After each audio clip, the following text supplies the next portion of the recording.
Week 1, Lesson 3, the Bayeux Tapestry.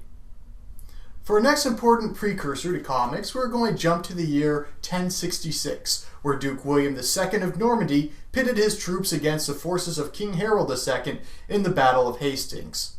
Anyone who is familiar with British or even basic military history knows that William II won in an overwhelming success, giving him the reputation of being William the Conqueror.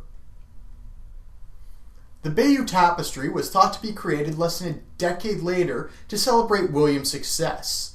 Like the cave paintings and Egyptian art, it was created far enough back in history that we don't know exactly who made it. Was it the French who created it as a gift or tribute? Was it created by William II's sister to immortalize her family? All this is a mystery. But the craftsmanship on the tapestry is so good that it survived almost a millennium later in almost pristine condition. Before we go any further, I just want to say that this is not a tapestry in the traditional sense, since the work is embroidered rather than woven. Its design is woven into the cloth with stem stitching. However, it's always been called the Bayeux Tapestry, and I'm going to call it that for simplicity's sake.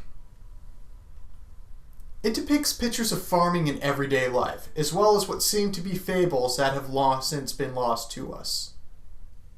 But the main focus is on William the Conqueror's conquest of Britain, and more specifically, the Battle of Hastings.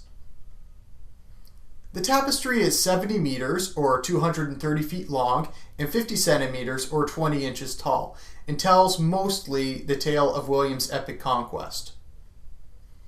It's mainly composed of pictures with minor text, used to describe who is in the scenes. Let's look at the start of the tapestry. The tapestry is meant to be read from left to right.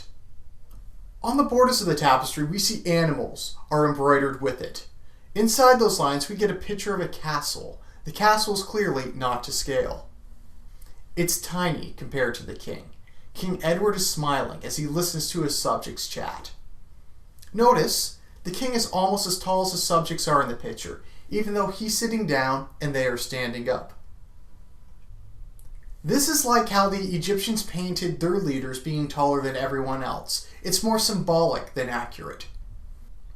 We know he is a king because of the crown on his head, but the words Edward Rex appear embroidered over him, so that there can be no doubt in the audience's minds that this is King Edward. There are no barriers cutting out scenes like there were in the Egyptian paintings.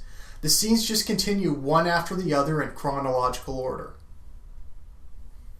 The next scene is of Harold, who would become King Edward's successor as ruler of England, as Harold rides to the church. Harold is clearly on a hunt here, as he is seen alone on his horse, while all his servants overlap each other behind him. This gives him the feeling of being important, as he has a whole piece of the tapestry to himself. His trained falcon is on his arm, and his dogs have clearly found something trapped in a tree. Ahead of him is a building, whose crosses clearly indicate that it's a church. If that's not clear enough, the Latin words in front of him loosely translate to where Harold, Duke of English, and his knights ride to Bosham Church. The tapestry follows Harold's journey across the sea, where he is taken by a noble called Wido. Harold eventually meets up with William, and then the tapestry focuses on William's conquests. Some of the meanings of the tapestry are lost. For example, no one is sure who Thorold here is. Was he a midget? Was he a child? He's always straggling in the distance. This is by far the shortest human depicted on the tapestry, and his meaning is lost. Another piece of the tapestry that remains a mystery is this scene as a cleric is reaching into an enclosed space to touch a woman. This could be a sexual assault that occurred at the time, which is worthy of note back then, but even the text above is missing a verb, as it says, where the cleric in Algiva, ... Also notice that beneath the woman there is a naked man in a lewd position, with his arms in the same position as the cleric's, hinting that the cleric may not have been acting in the most celibate way around her. Also, beside the naked man, there is a picture of a dragon, another mythological and impossible creature thrown in an otherwise historical document. What we do get with the Bayeux Tapestry is a complete story. This is a story about how Harold and William grew in power, faced each other in battle, and how William came out victorious. Questions to ponder.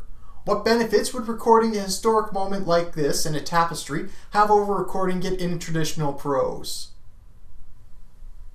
What problems would recording the history in this way create?